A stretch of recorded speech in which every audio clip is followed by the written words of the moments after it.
Now we will start the errors which affect the balancing of trial balance. ये वो errors हैं जो कि ट्रायल बैलेंस की बैलेंसिंग को अफेक्ट करते हैं, यानी कि ट्रायल बैलेंस को आउट कर देंगे, डेबिट और क्रेडिट इक्वल नहीं होंगे। क्या है? पहला है error of addition. Error of addition क्या होता है? This is where the totalling of an error is understated और overstated. Totalling of an account, किसी भी अकाउंट को हम टोटल में गलती करते हैं।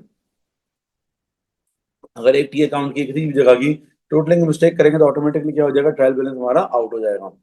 Error of single entry. Error of single entry क्या होता है? कि एंट्री को कंप्लीटली ओमिट कर दिया जाए, डेबिट लिखा क्रेडिट लिखा ही नहीं, या फिर क्रेडिट लिखा और डेबिट लिखा ही नहीं।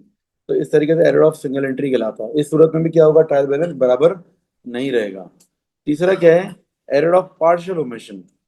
Partial omission is where an entry is partially omitted. Sometimes क्या होता है? दो डेबिट और एक क्रेडिट होते हैं, तो उनमें से अगर आपने पार्शियली ओमिट कर दिया, मतलब डेबिट दो थे तो एक डेबिट भूल गए अगर हम, तो वो क्या होगा? Error of partial omission. और लास्ट है error of transposition. Error of transposition क्या होता है? ट्रांसपोजिशन का मतलब एक जगह से दूसरी जगह ट्रांसपोर्ट करते हुए हमने फिगर को अगर आगे पीछे कर दिया। यानी कि एक टी अकाउंट चल रहा था, एक पेज खत्म हुआ, अगले पेज पर ले जाते हुए कोई वैल्यू मतलब आगे पीछे हो गई, तो उससे क्या होगा? एरर ऑफ ट्रांसपोजिशन हो जाएगा। ये आपका सवाल होना चाहिए कि सर ये जो है क्या कहते हैं, एरर ऑफ ट्रांसपोजिशन तो एरर ऑफ ओरिजिनल एंट्री नहीं हो गया? एरर ऑफ ओरिजिनल एंट्री में तो ये होता है कि अमाउंट चेंज हो जाती है, 350 और 530, पिछले एक क्वेश्चन हमने किया था। लेकिन प्रॉब्लम ये है कि एरर ऑफ ओरिजिनल एंट्री में डेबिट और क्रेडिट दोनों में गलत अमाउंट लिखी होती है। यहाँ पर क्या होता है? दोनों जगहों पे गलत नहीं लिखी होती, एक जगह गलत लिखी होती है, एक जगह सही होती है, तो वो ट्रायल बैलेंस क्या हो जाता है? आउट हो जाता है। अगर दोनों जगह गलत हो तो ट्रायल बैलेंस तो बैलेंस रहेगा, आउट नहीं होगा। हाँ, गलत अमाउंट से होगा बैलेंस, लेकिन अब बराबर आ रहा होगा गलत अमाउंट। ठीक है, अब इन एरर्स को सही करते हैं। इन एरर्स को सही करने के लिए सबसे पहले हमें ये लिखना है, ये लिख लें जरा। Difference in trial balance, difference in trial balance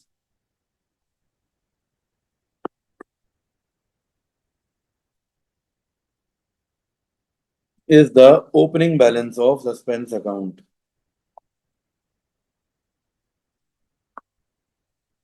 Difference in trial balance is the opening balance of suspense account. और फिर लिखें the closing balance, closing balance of suspense account should always be zero.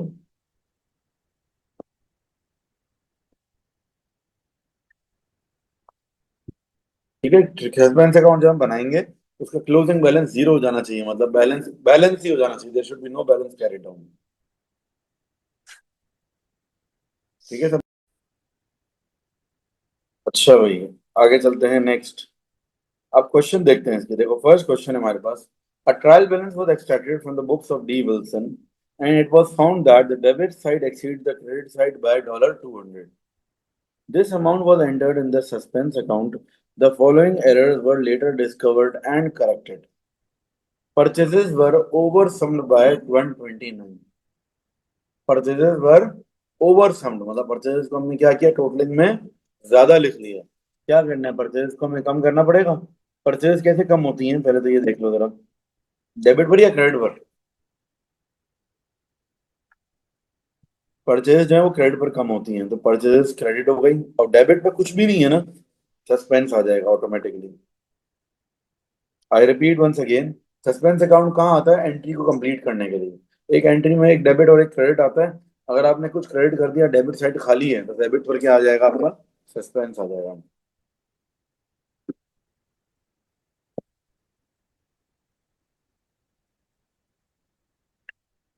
Part one next. 129, I am sorry, मैंने 200 लिख दिया, 129। अच्छा, ये 200 क्या है? ये सस्पेंस का ओपनिंग बैलेंस, और किस साइड पर है? Debit side exceeded the credit side, मतलब लाइटर साइड कौन सी हुई? क्रेडिट लाइटर हुई ना। लाइटर साइड पर जो है वो आता है बैलेंस ब्रॉट डाउन सस्पेंस का। ठीक है, देखो रूल ये है कि अगर हमारे पास एक ट्रायल बैलेंस होता है ना, ये ट्रायल बैलेंस है मिसाल के तौर पे, ये हमारा ट्रायल बैलेंस है, और ट्रायल बैलेंस के अंदर एक डेबिट साइड है, एक क्रेडिट साइड है। अगर दोनों चीजें बैलेंस नहीं हो रही हैं, मिसाल के तौर पर यहाँ पर 300 है, एक 200 है, और यहाँ पर एक वैल्यू है 600। अब दोनों साइड्स क्या हो रही है? इक्वल तो नहीं आ रही ना। तो आपको क्या करना पड़ेगा? इस साइड पर 100 रुपये डालने पड़ेंगे ताकि ये 100 रुपये सस्पेंस हो जाएंगे। लेकिन अब ट्रायल बैलेंस बराबर हो गया। ये आपने टेम्परेरी सस्पेंस अकाउंट डाला है ताकि ट्रायल बैलेंस क्या हो जाए, इक्वल हो जाए वक्ती तौर पे। फिर आप क्या करोगे, सॉर्ट आउट कर लोगे सारे मसले। तो सस्पेंस अकाउंट का क्लोजिंग बैलेंस क्या होना चाहिए, जीरो। ताकि सारे मसले सॉर्ट आउट हो गए तो बैलेंस जीरो आना चाहिए।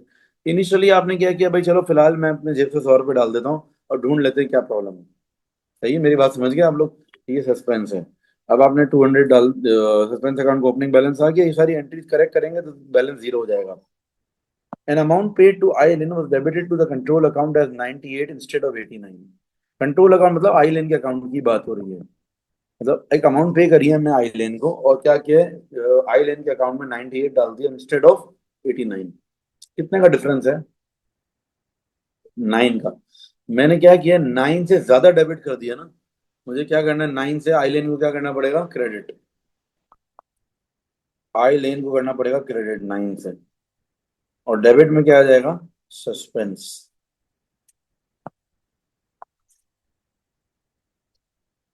Sales were undersummed. Sales were undersummed by 62. Sales were undersummed. Sales को बढ़ाना है, सेल्स क्रेडिट हो जाएंगी, सस्पेंस डेबिट।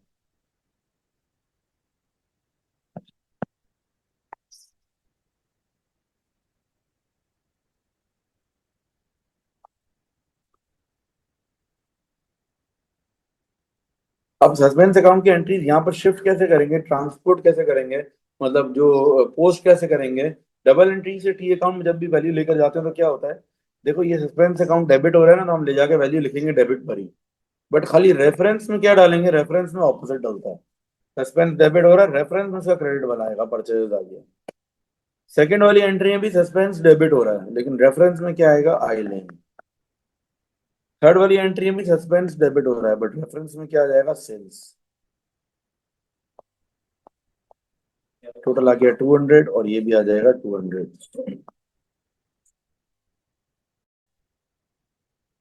अब देखें सस्पेंस का क्लोजिंग बैलेंस जीरो आ गया ना, मतलब दोनों साइड इक्वल आ गई तो उसका मतलब क्लोजिंग बैलेंस है जीरो। आ जाए नेक्स्ट क्वेश्चन देखते हैं, question number 2। Your bookkeeper extracted a trial balance which failed to agree by 860, a shortage on the credit side of the trial balance. A suspense account was opened for the difference. In January 2017, the following errors were found. ठीक है, sales day book had been undercast by 1205। अच्छा, opening balance कितना होगा suspense का, 860 होगा। और किस side पर होगा, shortage on the credit side.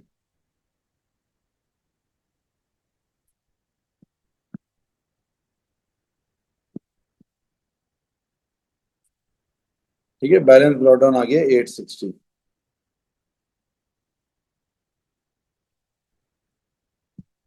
अब क्या है, sales day book had been undercast by 1205।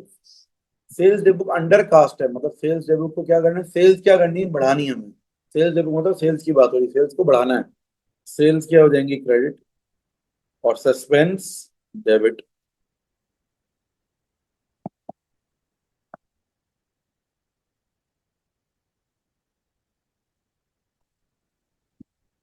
Next, sales of 980 to I Blaine has been debited in error to I Blank's account। 980 की सेल्स हैं और वो हम कहाँ चली गई हैं, आई ब्लेन को की है, लेकिन गलती से किसके अकाउंट में लिखी है, आई ब्लैंक की। तो एरर ऑफ कमीशन हो गया, इसमें सस्पेंस नहीं आएगा। पहला वाला कौन सा एरर था, error of addition. Error of addition. अच्छा याद रखना, ये एरर्स के नाम जो पूछते हैं ना वो हमेशा उसके पूछते हैं, नॉट अफेक्टिंग वाले के। एरर्स अफेक्टिंग ट्रायल बैलेंस के नाम आमतौर पर पूछते नहीं है। पूरे पास्ट पेपर में, पूरी हिस्ट्री में से एक दफा पूछा है इन्होंने एरर्स अफेक्टिंग ट्रायल बैलेंस के। बाकी आपको हर सवाल में जो है ना errors not affecting trial balance के ही नाम मिलेंगे। ठीक है। अच्छा भाई, अब क्या है, इसमें सस्पेंस नहीं आएगा। आई ब्लेन को हमने सेल्स की है, आई ब्लेन डेबिट हो जाएगा और आई डॉट ब्लैंक क्रेडिट। 980, ये भी 980।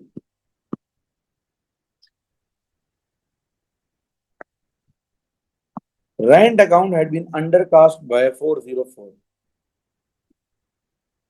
Rent account had been undercast. Rent को क्या करना है, बढ़ाना है कम करना है, पहले ये जवाब दो। बढ़ाना है तो रेंट डेबिट हो जाएगा और सस्पेंस क्रेडिट। अंडर कास्ट और ओवर कास्ट में हमेशा सस्पेंस आता है।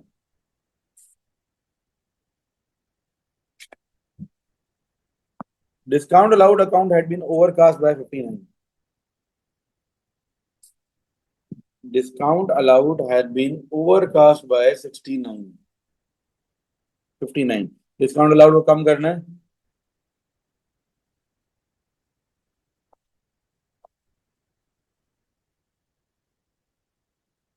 डिस्काउंट अलाउड क्रेडिट हो जाएगा, सस्पेंस डेबिट।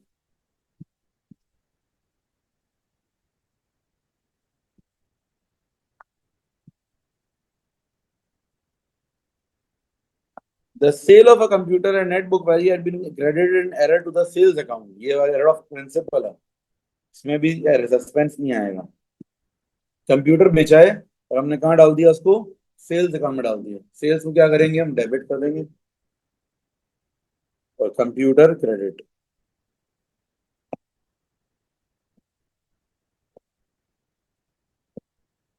चलें अब नीचे आ जाते हैं, इसकी एंट्रीज डालते हैं सस्पेंस की। सस्पेंस अकाउंट क्या हो रहा था, डेबिट हो रहा है, हम डेबिट पर वैल्यू डालेंगे बट रेफरेंस क्रेडिट ऑपोजिट लिखेंगे, सेल्स। आई ब्लैंक वाली एंट्री आएगी ही नहीं क्योंकि इसमें सस्पेंस ही नहीं आ रहा। ठीक है, नेक्स्ट। सस्पेंस क्रेडिट हो रहा है 404, यहाँ पर हम लिख देंगे रेफरेंस में रेंट। फिर आ रहा है 59, डिस्काउंट अलाउड।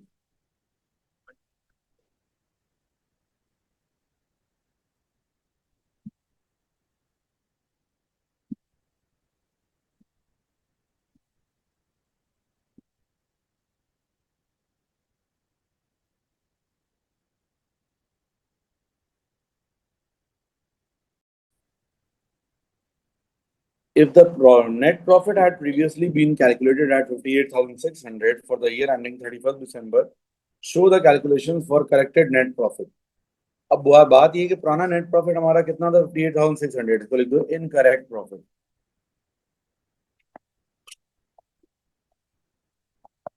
इनकरेक्ट प्रॉफिट कितना है हमारा, 58,600। ठीक है, अब आपने क्या करना है, इनकरेक्ट प्रॉफिट तो आ गया, अब करना ये है कि ना कहते हैं show the calculation for the corrected profit निकालना है हमें। तो अब एक आसान तरीका ये है कि एक तो आप ये कि सोचो कि मिसाल के तौर पर फर्स्ट एंट्री है। अब आपको देखना है कि भाई फर्स्ट एंट्री में सेल्स क्या हो रही है, क्रेडिट हो रही है। सेल्स क्रेडिट हो रही है मतलब सेल्स बढ़ रही है, सेल्स बढ़ रही है तो प्रॉफिट भी क्या होगा, बढ़ेगा। इस तरह सोचने जाओगे हो तो जाएगा लेकिन कंफ्यूजिंग भी है। एक मैं आपको ट्रिक बताता हूँ अपनी शॉर्टकट। वो क्या है कि आपने ये देखना है कि कोई भी चीज ऐसी हो जो इनकम स्टेटमेंट में आती हो और अगर वो क्रेडिट हो रही है तो प्रॉफिट आपको क्या हो जाएगा, बढ़ जाएगा।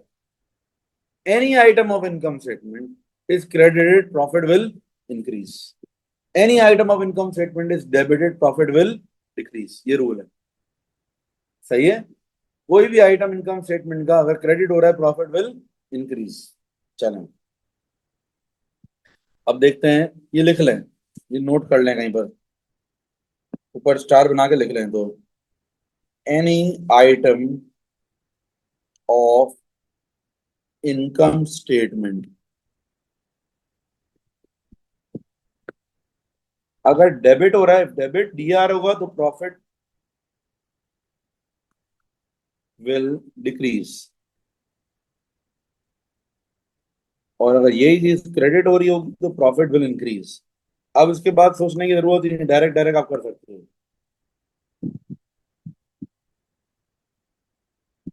ठीक है, सिंपल रूल बन गया।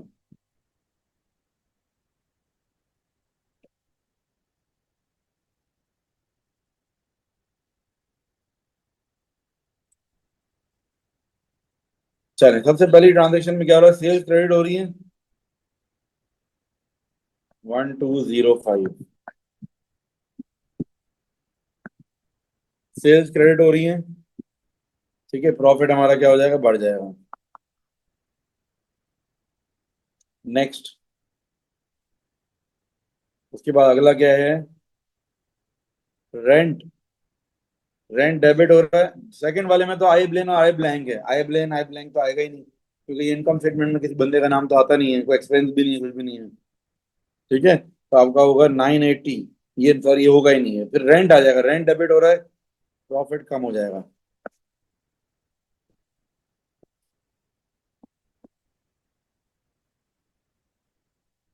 फिर डिस्काउंट अलाउड क्रेडिट हो रहा है, प्रॉफिट बढ़ जाएगा।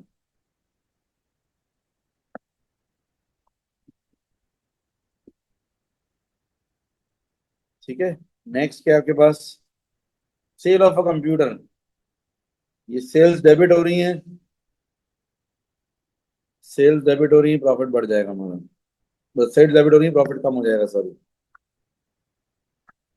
ये वन है, पहले टू वाला आएगा ही नहीं, टू वाले में कुछ नहीं हो रहा, ठीक है ना। टू है ही नहीं ना, वन के बाद डायरेक्ट थ्री है, फिर फोर है और फिर फाइव है। बस ये निकाल लो, जो आंसर आएगा वो करेक्टेड प्रॉफिट होगा।